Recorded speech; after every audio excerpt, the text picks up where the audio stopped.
I never heard of a term called mindful hiking. I swear to God, I didn't until now. Micah Martin is next on The Brian Snow Show.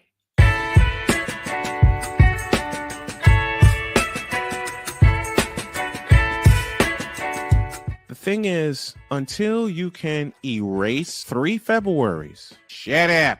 Bang! Quality over quantity. LeBron has beaten some of the best competition in NBA history. He's the GOAT emoji. I will not cuss. I will not cuss. I will not swear. I will not swear. Where sports is the base, life and fun are the results. This is The Brian Snow Show.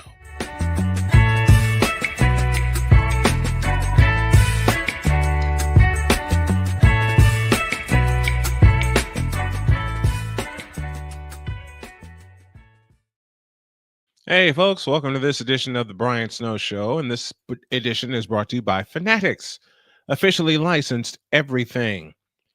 What in the world is mindful hiking? Mindful hiking? I never heard of such a thing till now.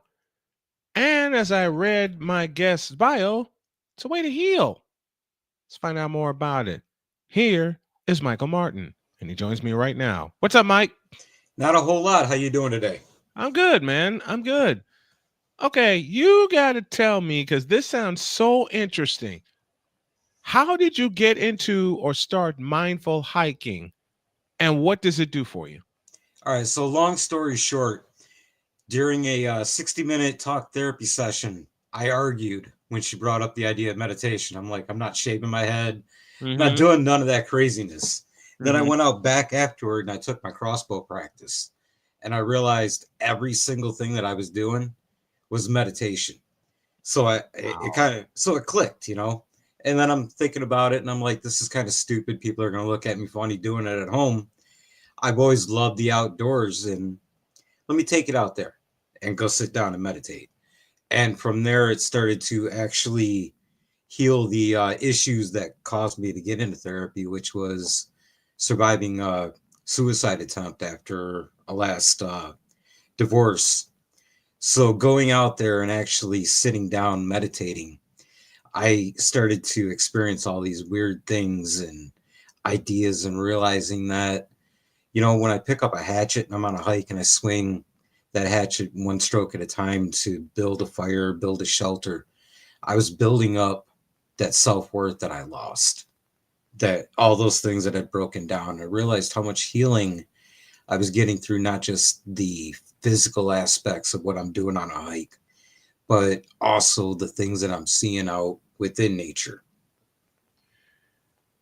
You touched, just in those moments, a lot of nerves with me, because I realized recently that after my battle with cancer and blood clots and many other health issues, mentally I hadn't healed.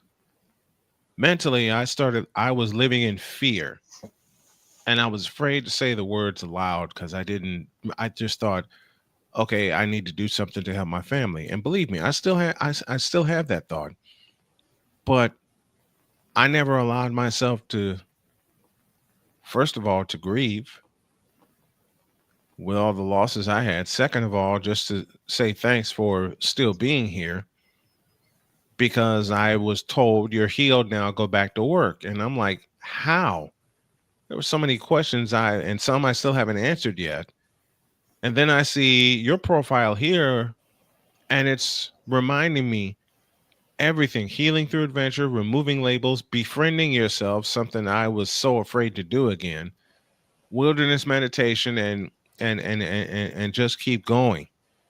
All of those things everybody needs. Everybody needs to hear those things, don't they?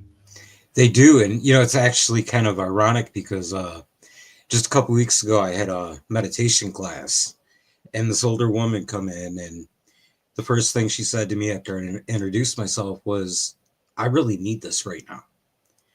And I really didn't dive too deep into that till after the class was over.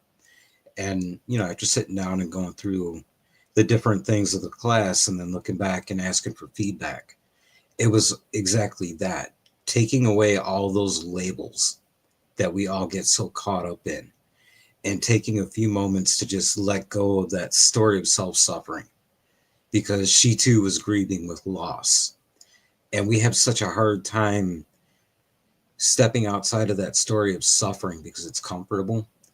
When you get in to the woods and you start to challenge yourself by going on a day hike or a multi-day long hike, it does just that. It physically, you see the challenge, you feel the challenge. You get in, you get out there because of that tagline of adventure, but you never really understand until the journey's over the actual mental aspects that it's helping you to get over. There, I spent a lot of time along my journey hanging out with different Native American healers and fire keepers, and one of the stories that they told me one night was about this young warrior that, his village was there for a while and very peaceful.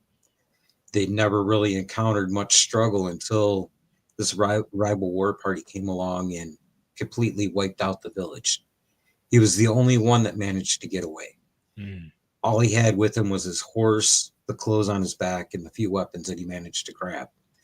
He rode for a few days, really stuck within that anger and that grief, until he finally got to the closest next village, which was a village that was really well established, really well off. Nobody was really struggling at all for anything. And it just so happened that his uncle was the head man there.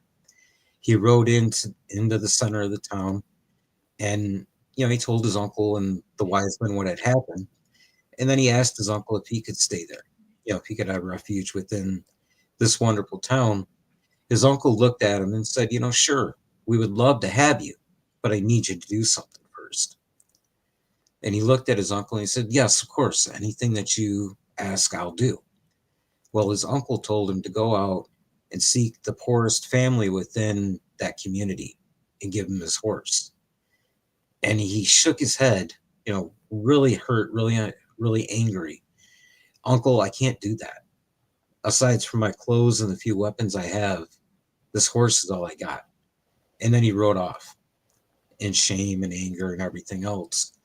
And one of the other wise men looked at his uncle and he asked him, nobody in our village is wanting for anything, let alone a horse. Why would you make such a request?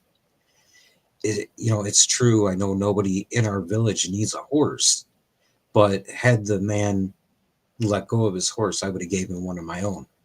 I wanted to see if he was ready to let something go and to make some room for something new. And, through that, he would have gained a community to help him heal and reestablish himself. And that's something that we all struggle with, is finding that inspiration to let things go in order to make room for the next chapter of life. What was one of the things or biggest things that you had to let go of? I had to let go of the pain of that last divorce. I had to let go of the fact that I suffered from depression and anxiety. And that came about while hiking throughout the Ohio Valley. I kind of stumbled across a couple of Hopewell Native American Indian earthworks. They were burial tombs and this and that. And going and sitting down up there and meditating, I connected with the earth below me, beneath me. And I found a freedom to let those things go. And that was kind of the catalyst for it for me.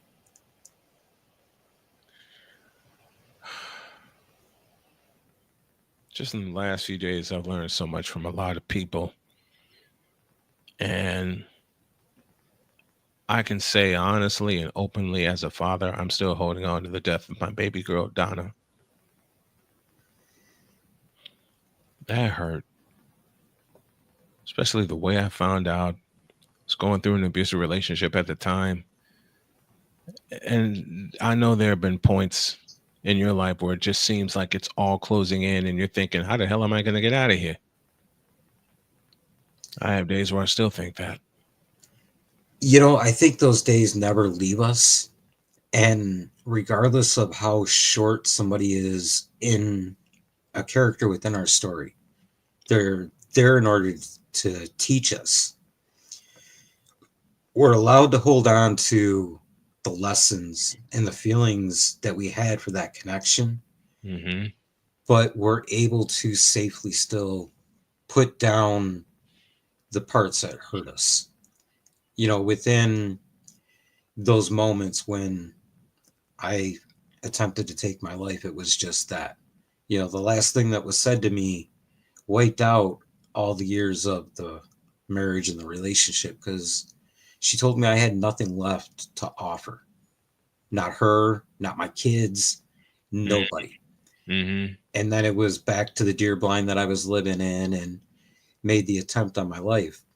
And I woke up that next morning, stumbled back to my truck, and I turned on my favorite hunting podcast, which was called The Hunting Collective. I'm not sure if you're familiar with Ryan Holiday, the author, or not, but he just happened to be the guest that day. And he talks a lot about stoicism and the ideas of adversity. Now, being a father 4 times over, even though things were so fatal, I didn't want that to be my legacy, that I had nothing left to offer. And when I heard this line from the meditations about how adversity is truly an opportunity to showcase what's inside of your heart and who you are, Hmm. that was what got the ball rolling for me. And out of that adversity, I've taught my kids that it's possible to rebuild no matter what happens in the face of the next step along your journey. It's that willingness to just put one foot in front of the other and just keep on going. The thing is with life, you know, it has two faces and they're both valuable. They're both valid because you can't. What's the point of winning if you don't experience what loss is? Many days I've had to struggle with that. Sometimes I still do. And that's an ongoing struggle. It is. That's what makes us who we are. Hmm. I'm learning more about my wife because when told her something I had felt for a long time, that I'm tired of living in fear, she gave me this look of, don't you think I know that already? You can talk to me. And I was afraid to. And 2 nights ago I did, and I wound up crying, letting it all out. I didn't realize how cleansing that was until it happened. And now it's pointed me in a much better direction. That's the beauty of what I've discovered along the journey with my work is because we all have the ego and we all think we can take on everything that comes up to us. Yep. We never stop to consider that we have this invisible backpack on our backs, and that's where Hmm. it's all going. There's a carrying capacity within us. Hmm. When it gets overwhelming and it gets too weighed down, that's when the problems happen. Yeah. But when we take that time to actually talk our way through things, Hmm. that's how we empty that backpack and we get that freedom. We get that weight lifted up off of our shoulders to be able to actually progress in life and make growth and make all the positive steps that we're looking for. Wow. Just wow. This has been so powerful, and I'm so glad that we were able to do this and have you come on today. Folks, if you get a chance, check out projectmindfullyoutdoors.co. That's projectmindfullyoutdoors.co, and discover your healing. I'm definitely going to check it out and do some more healing of my own. This man is Michael Martin, and you can heal through the wilderness. He is living proof of it. Thank you, my friend. Love you very much. Thanks for coming on. I'd like to have you back. Absolutely. I'd love to have you on my show as well sometime. You're on. You're definitely on. Perfect. Thanks for tuning in, folks.